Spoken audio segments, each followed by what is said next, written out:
Assalamualaikum warahmatullahi wabarakatuh. Di sini saya akan mempresentasikan tugas ujian tengah semester mata kuliah penanganan anak berkebutuhan khusus. Nama saya Anissa, NIM saya 18622-513, Prodi Pendidikan PG PAUD, dosen pengampu Budiah Ningrum MED, judul materinya yaitu Pendidikan Inklusif.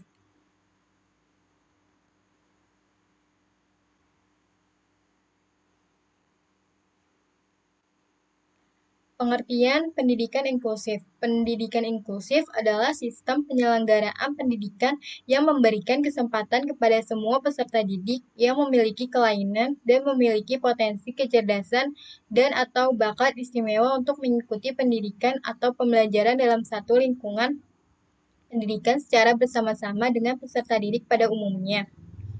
Pendidikan inklusif memberikan kesempatan yang sama kepada setiap anak untuk mendapat pendidikan tanpa memandang kondisi anak. Hal ini memungkinkan peserta didik berkebutuhan khusus bersekolah di sekolah reguler. Sekolah inklusif, dikenal sebagai pendidikan inklusif, adalah sebuah konsep yang berpusat pada pemberian kesempatan yang sama untuk belajar kepada siswa dengan berbagai kemampuan dan latar belakang. Tujuannya adalah untuk mempromosikan keragaman, mengurangi prasangka dan diskriminasi, dan menyediakan lingkungan belajar yang aman dan mendukung untuk semua. Sebagai seorang peneliti akademik, sangat penting untuk memahami karakteristik sekolah inklusif untuk lebih memahami dampak inklusi pada kehidupan siswa. Dalam makalah ini kita akan membahas karakteristik dan prinsip sekolah inklusif dan menyoroti kepentingannya. Sekolah inklusif dalam pelaksanaannya memerlukan media pembelajaran. Namun yang membedakan dengan sekolah reguler lainnya adalah penggunaan media di sekolah inklusi berdasarkan karakteristik siswanya. Misal, anak buta total membutuhkan beberapa media seperti peta timbul, radio, audio, penggaris braille, blokis, papan baca, model anatomi mata, meteran braille, puzzle buah-buahan, talking watch, kompas braille, botol aroma, bentuk-bentuk geometri, tape recorder, media 3 dimensi, media 2 dimensi, lingkungan sekitar anak, mesin tik braille, kamus bicara, kompas bicara, komputer, dan printer braille, color sorting box. Karakteristik sekolah inklusif. Karakteristik dalam pendidikan inklusif bergabung dalam beberapa hal seperti hubungan, kemampuan, pengaturan tempat, duduk, materi belajar, sumber, dan evaluasi yang dijelaskan sebagai berikut. A. Hubungan, rumah dan hangat. Contoh untuk anak tunarungu, guru selalu berada dalam dekatnya dengan wajah terarah pada anak dan tersenyum. Pendamping kelas atau orang tua memuji anak tunarungu dan membantu lainnya. B. Kemampuan, guru, peserta didik dengan latar belakang dan kemampuan yang berbeda serta orang tua sebagai pendamping. C. Pengaturan tempat duduk. Pengaturan tempat duduk yang bervariasi seperti duduk berkelompok di lantai membentuk lingkaran atau duduk di bangku bersama-sama sehingga mereka dapat melihat suatu sama lain. D. Materi belajar, berbagai bahan yang bervariasi untuk semua mata pelajaran. Contoh pembelajaran matematika disampaikan melalui kegiatan yang lebih menarik, menantang, dan menyenangkan melalui bermain peran menggunakan poster dan wayang untuk pelajaran bahasa. Sumber, guru menyusun rencana harian dengan melibatkan anak. Contoh, meminta anak membawa media belajar yang murah dan mudah didapat ke dalam kelas untuk dimanfaatkan dalam pelajaran tertentu. F. Evaluasi, penilaian observasi portofolio, yakni karya anak dalam kurun waktu tertentu dikumpulkan dan dinilai atau Leikeke Martin 2007 152. Dalam pendidikan inklusi, terdapat siswa normal dan berkebutuhan khusus. Dalam rangka untuk menciptakan manusia yang berkembang seutuhnya, maka diperlukan adanya pembinaan peserta didik. Melalui pembinaan ini, maka diharapkan peserta didik mampu berkembang dan memiliki keterampilan secara optimal.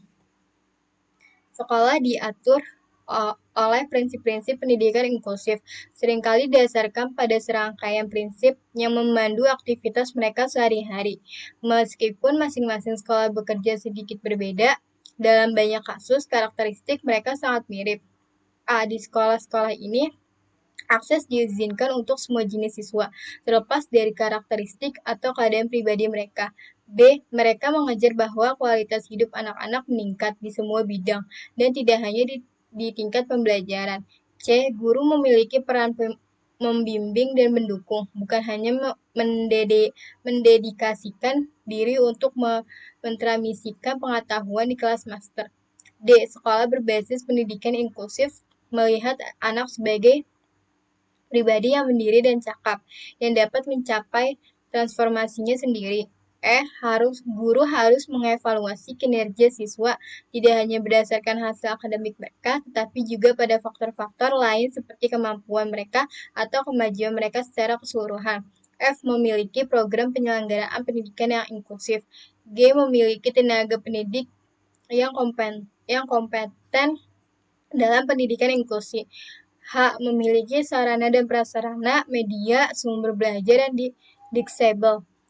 I. Melaksanakan proses pembelajaran bersama yang berdasar pada keragaman kondisi, potensi, kemampuan, dan kebutuhan individu siswa.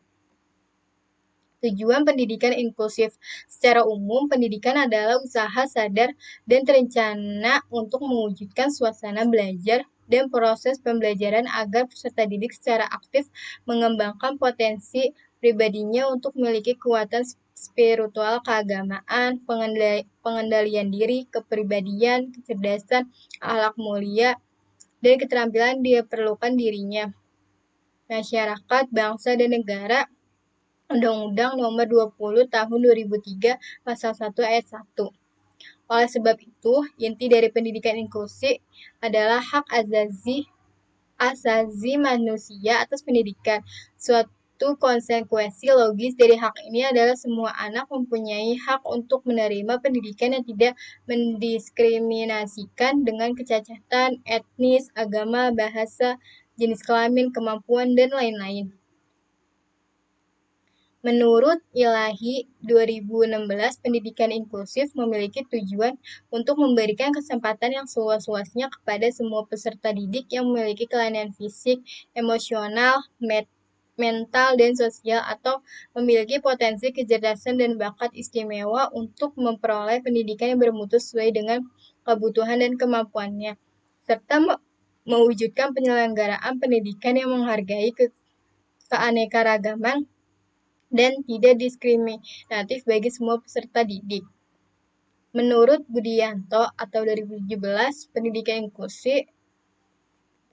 inklusif dibagi menjadi dua, yaitu tujuan umum adalah memberikan kesempatan memperoleh pendidikan yang seluas-luasnya kepada semua anak, khususnya anak-anak penyandang kebutuhan pendidikan khusus. Sedangkan tujuan khusus yaitu meningkatkan efektivitas dan efisiensi dalam penyelenggaraan pendidikan, meningkatkan perolehan hasil belajar bagi semua peserta didik, meningkatkan pemberdayaan nilai-nilai budaya lokal dalam seluruh proses penyelenggaraan pendidikan, dan meningkatkan peran tiga komponen, orang tua, masyarakat, dan pemerintah dalam penyelenggaraan pendidikan. Membangun kerjasama pendidikan inklusif bagi anak usia dini berkebutuhan khusus. Pendidikan adalah hak bagi setiap warga negara Indonesia. Hak memperoleh pendidikan dijamin dalam Undang-Undang Dasar Negara Republik Indonesia tahun 1945 Pasal 31 Ayat 1 yang mengatakan bahwa setiap warga negara berhak memperoleh pendidikan yang layak. Pada tataran internasional dikenal adanya konvensi hak-hak ekonomi, sosial, dan budaya sebagai sebuah fakta internasional tentang perlindungan hak-hak warga negara.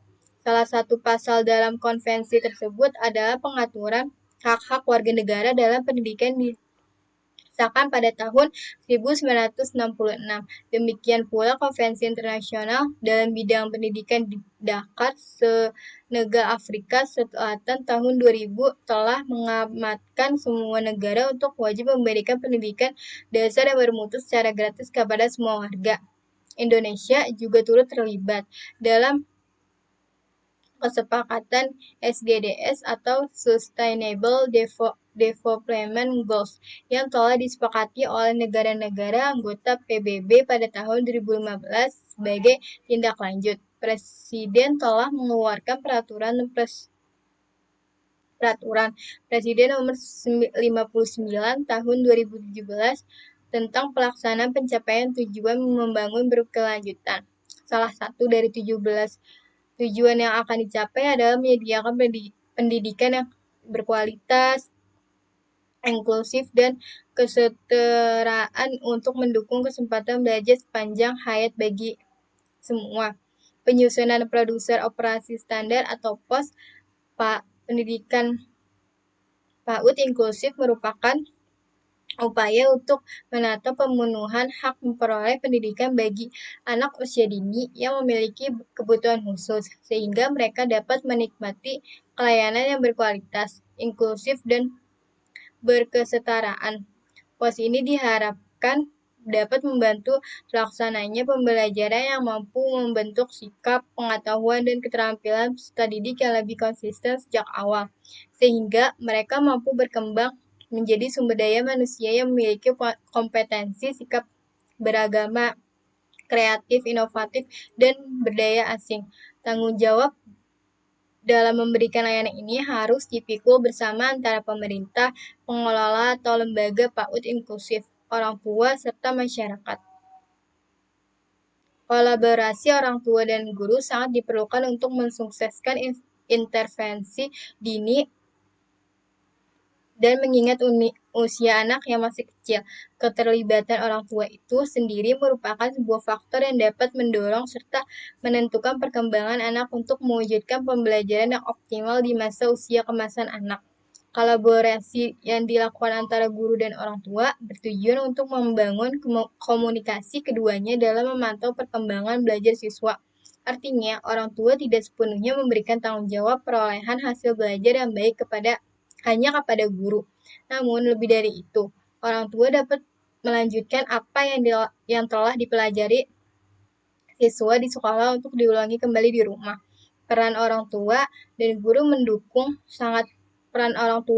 sangat mendukung dalam perkembangan anak baik secara fisik maupun sosial. Hal yang perlu dilakukan guru dan orang tua adalah kerjasama agar orang tua dapat mengikuti sejauh mana perkembangan anak mereka di sekolah. Kerjasama merupakan suatu usaha atau kegiatan bersama yang dilakukan oleh kedua belah pihak dalam rangka untuk mencapai tujuan bersama. Sekian presentasi dari saya. Kurang lebihnya mohon maaf. Wabillahi taufiq wal hidayah. Assalamualaikum warahmatullahi wabarakatuh.